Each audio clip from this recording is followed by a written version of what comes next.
We'll let you digest a few, but with further ado, here's Matt wants to say a few words. Do it, Matt. Bird Dog, you remember last couple weeks ago we went to Harrington? Yeah. Remember how much you gave me on the way there? Well, I'm about to give it back to you tonight, buddy. I love you, right?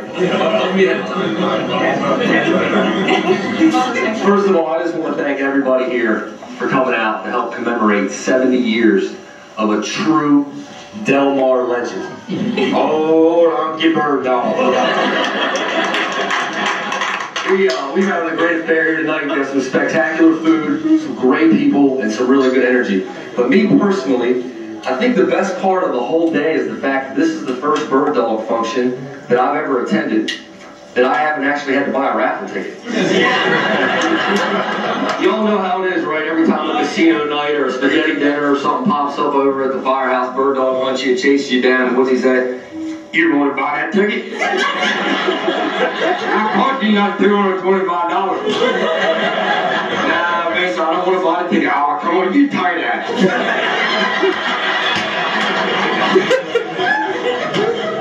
Alright, so I got to thinking the other day, there are days and dates on our calendars, all of our calendars that are etched in stone every year.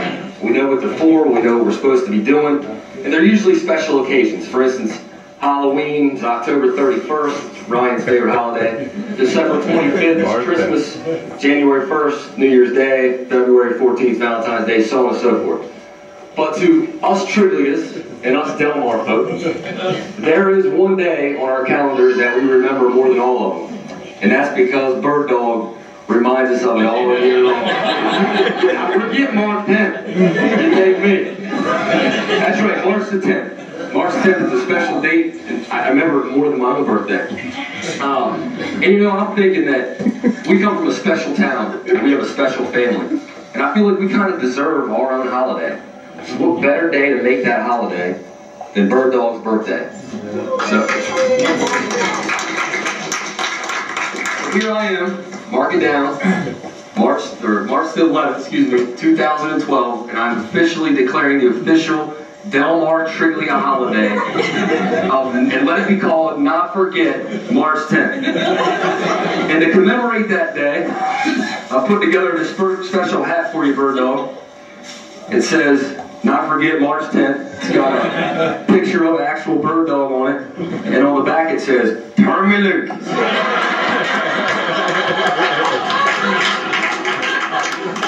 So there's your birthday hat, because after all, what's a birthday without a birthday hat? But just please, do us all a favor, and don't pull out your birthday suit, because none of us here want to see the donkey.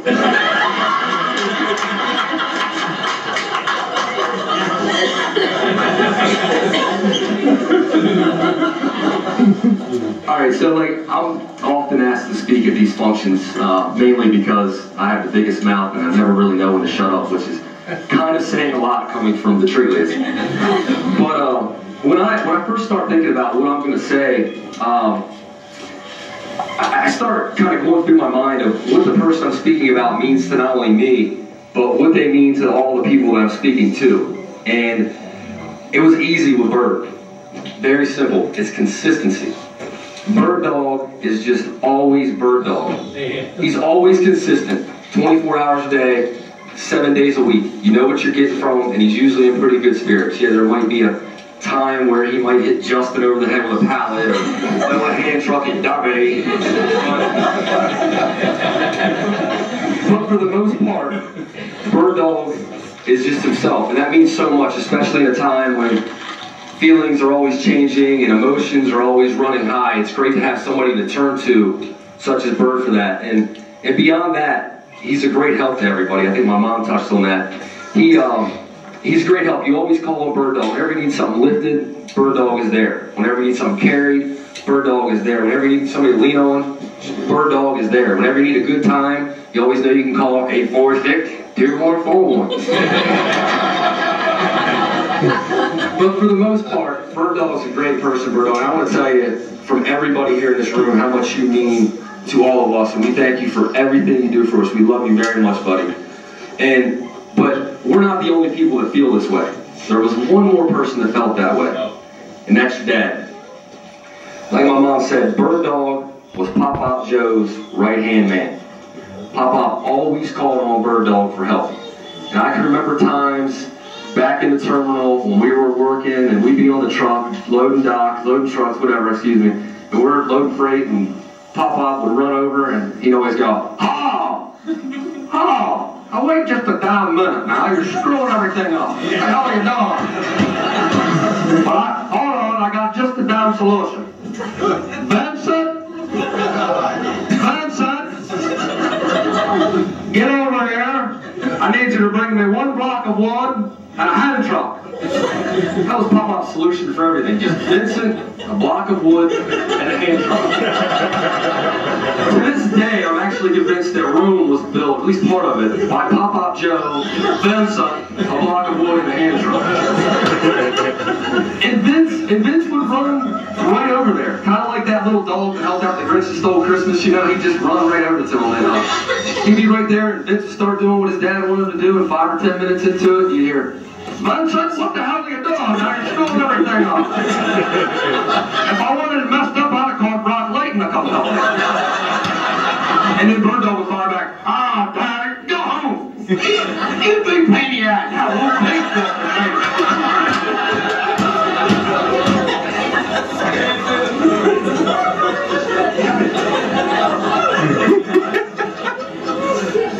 But no, on more serious note, Bird Dog, we thank you so much for everything that you've done for us here. And me personally, I want to tell you that I have shared some of my greatest memories with my Uncle Bird, no doubt. And I would love to stand up here all night long and tell you guys all the stories, but I'd probably be here till about Tuesday, or at least until Bird Dog holds his meeting on Monday morning. But I will tell you two, they're going to be kind of brief, but I will tell you two.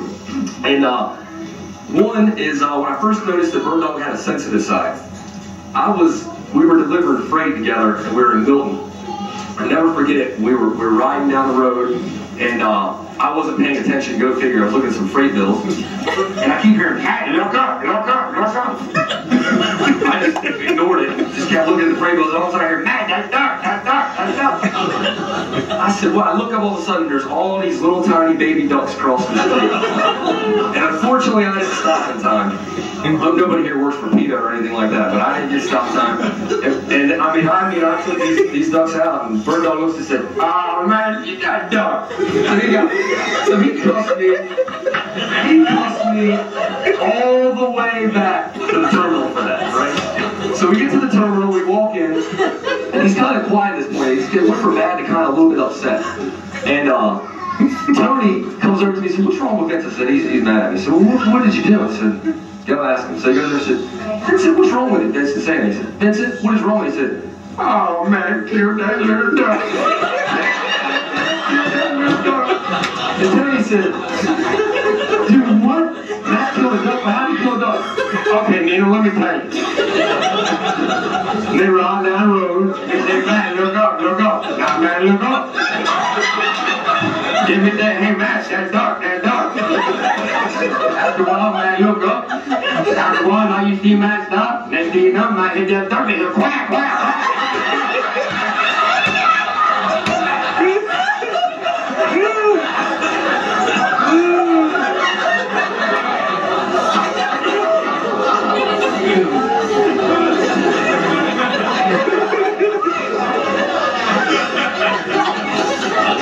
True story. True story.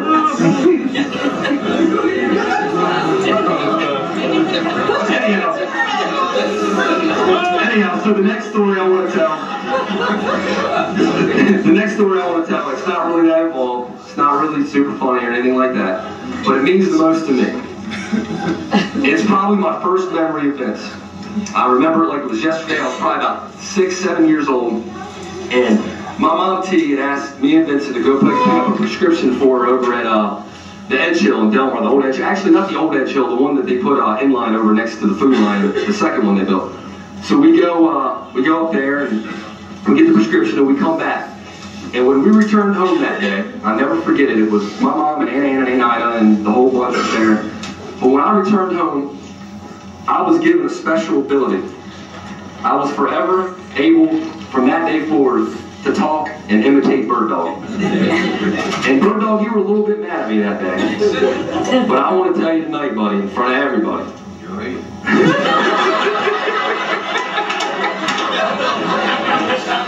Anytime that I talk like you or imitate you is nothing but love. I love you, and there's nothing that makes me feel better inside than to act like my Uncle Vince. Nothing. It just takes my worries away. And I'm going to tell you right now that as long as me and Dante and Justin and Penny and David are still alive, that you will never die. We will carry you on forever. So now, with that being said, since we are at a birthday party, I feel that it's only appropriate that I sing you a special happy birthday. As only you can do it. Happy birthday to you.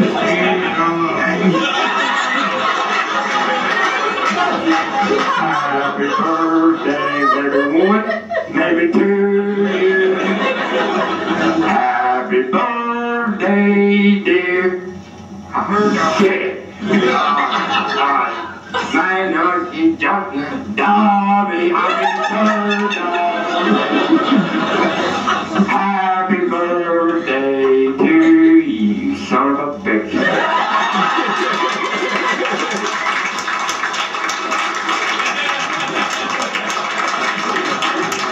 That's right, we like to go home, eating a great big bowl of potato salad, sit on back, call up that doctor at 846-2141. Tell that man, take me to the back room, put on that rubber glove, and turn it loose.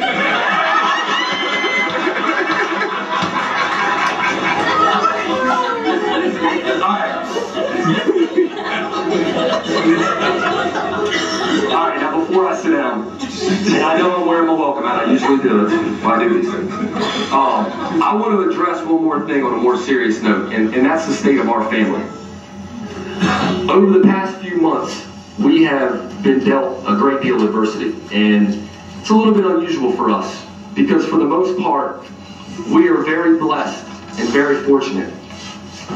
Now, I have been brought up, and I'm a person of great faith and great belief, but I also like to question, and I very much enjoy a good philosophical debate about where we came from and where we're going, and I can often take both sides of that. But I'm here to tell everybody in this room tonight, and it's only fitting that I do so inside this church that our family helped build, that after we have weathered this storm that we've come through these past few months, that there is no doubt in my mind that there is not something greater watching over each and every one of us. No doubt. And because of that, nothing can hold this family down. A rare disease can't hold this family down. Cancer can't hold this family down. A rare sickness can't hold this family down. Hell, a Mack truck can't even hold this family down.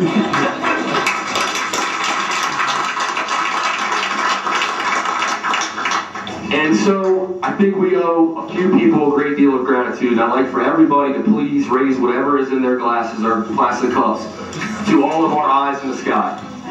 And I apologize now if I forget any of them, because I might.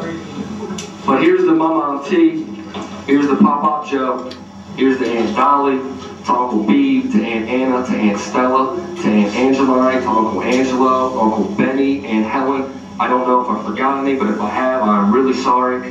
But thank God, Aunt Dolly, I don't know if I mentioned it, thank God for G-Dub, thank God for Nanetti, thank God for little Joe, and thank God that they have given my mom and Aunt Rose and Tony and Uncle Joe and everybody and Elisa the shoulders to carry all of our burdens on.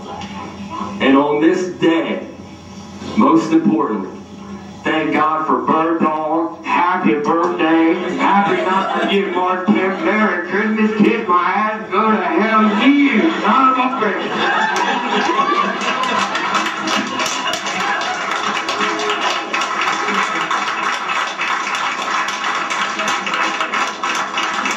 I love everybody. Have a good night.